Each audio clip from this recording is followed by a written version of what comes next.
Welcome to the Big Movement Podcast. If you're ready to create results and make huge strides in your business, finances, personal development, and health, then you're in the right place. Pushing past excuses and powering through procrastination can be a challenge alone. Here, you'll get the support, tools, and knowledge you need to get to the level you desire in your business and life. Let's get started with your host, Byron Ingram. And welcome to another episode of the Big Movement Podcast. Today we're going to talk about something extremely important, and that's going to be 3 tips to improve your Facebook ad campaigns.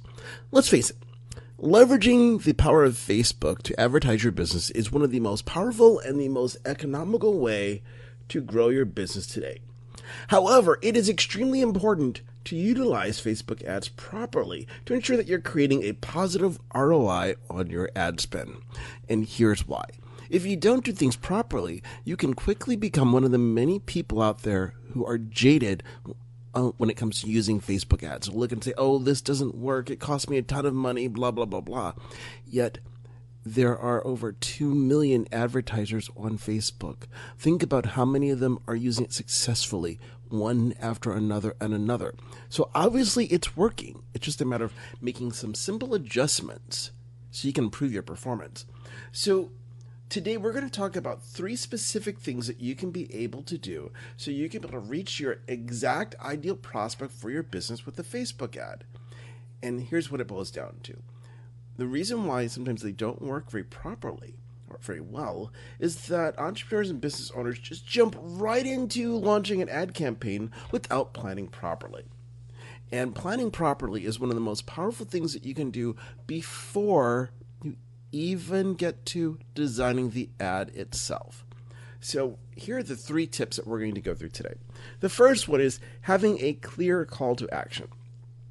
When you look at your newsfeed, how many times have you seen an ad and you're like, oh, that's interesting, and then you click on it, and then you're wondering, well, now what do I do? Well, this is because this ad did not have a clear call to action. A call to action is what specific thing, the specific step you want a prospect to take when they click on your ad, and then ultimately when they land on a destination. So the important thing you want to have in this particular case is congruency. And what I mean by that is the call to action that you have on your ad, it must be the same thing that you have on your landing page, on your website, wherever you're directing the traffic to. And here's why. When someone sees an ad, and let's say it's going to be, let's use real estate as an example. Let's say the person sees an ad about find out how much your home is worth. Okay, this is great. Well, then the call to action should be the exact same thing to reinforce what someone already saw. And this is because of the attention span that most people have is extremely short. We're talking 8 seconds. So if you don't refresh what specific step you wanted someone to take, it is very easy for someone to go, okay, whatever, and they end up doing something else other than what you want them to do. So there's a psychological reason to do this. So before you create anything, take a few moments and outline the process. What do you want someone to look at when they're seeing it? Like, oh, I want them to click this ad because I want them to be able to find out how much their home is worth. Great. So once they click it, you want them to actually take the steps to find out. That's congruency. So that's step number 1. The second thing is you want to provide clear benefits. Let's face it, people buy benefits. They don't buy features. Think about when you buy a car. It's an emotional purchase. You're buying it based on how you feel when you're sitting in it. No matter how much you're looking at all the features, like you're trying to buy it logically, at the end of the day, it comes down to, does it feel good when you're sitting in the seat?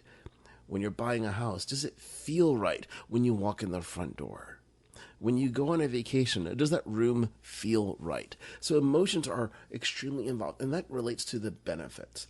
So you want to make sure that you're incorporating the benefits, the emotions. What is it that you want people to feel when they see your ad? And this goes back into the first thing we talked about, that with congruency, you want to make sure that whatever they feel in the ad is what they are feeling at the destination. You want to keep that flow going, because when you do, they're more likely to buy. Because the stronger the emotional response is that you're triggering in someone, the more likely it is they're going to buy. Here's a great example. When you go to grocery stores on the weekend, they'll have the people out there that are preparing different samples of various types of food. The next time you're in a grocery store, look to see let's say when they have a person preparing freshly baked cookies. At some point, you're going to see someone go, oh my gosh, and they're going to buy it, and here's why.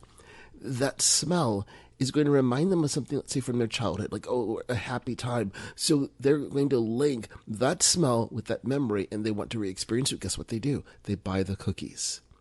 So you want to use that same psychology in your ad. How can you relate that benefit so someone says, I want to buy this? So that's why you want to create clear benefits. And the last tip that we're going to go through is you want to be specific with your targeting.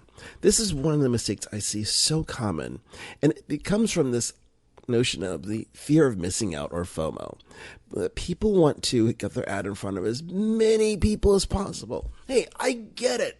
You want to have the biggest exposure, which is important if you're talking about advertising in a newspaper or a billboard. But we're talking about Facebook ads. And this is where you want to be specific. And it comes down to, here's two main reasons. First and foremost, you want your ad to only be displayed to people who are most likely to be interested and want to buy your product or service. Why show it in front of people that just don't give a crap about it? That doesn't help you. So make sure that when you're looking at your targeting, you're being specific. And here's the second reason why you want to be specific with your targeting.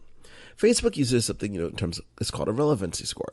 And what this means is that they're going to rate your ad between 1 to 10. So the higher your score, that means the more relevant it is to your audience. And that means you have a lower ad cost. Now, granted, not every industry you're going to be able to get a 10 in. Some that a great score is going to be 5 or 6. It's just because of what you're targeting. But your goal is you want to look at how you can get that score to be as high as possible. Because that's not what that means is your targeting is spot on in terms of the people that you are displaying your ad in front of, and that gives you another little benefit. Your ad cost is lower. So think about that for a moment.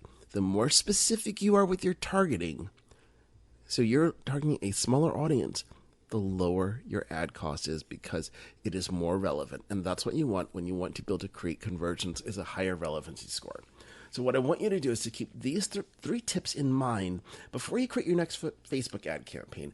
And if you have one running right now, take a look at what you're doing to see if you need to make any adjustments. And if you need support and help, go ahead and jump over to byroningham.com and just head over to the contact page. Or when you go to byroningham.com, click on the message tab that's there and shoot me a message, and we'll find a way that we can be able to help you with your Facebook ads.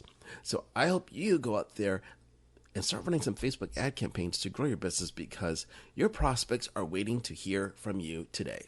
Thanks for listening to the Big Movement Podcast today. And be sure to subscribe so you don't miss an episode. Now that you've surely been inspired to take your entrepreneurial career and business to the next level, you can stop by the website and get more. And if you're ready to boost your business brand, be sure to grab your free report, 7 Easy Steps to Build Your Brand Today.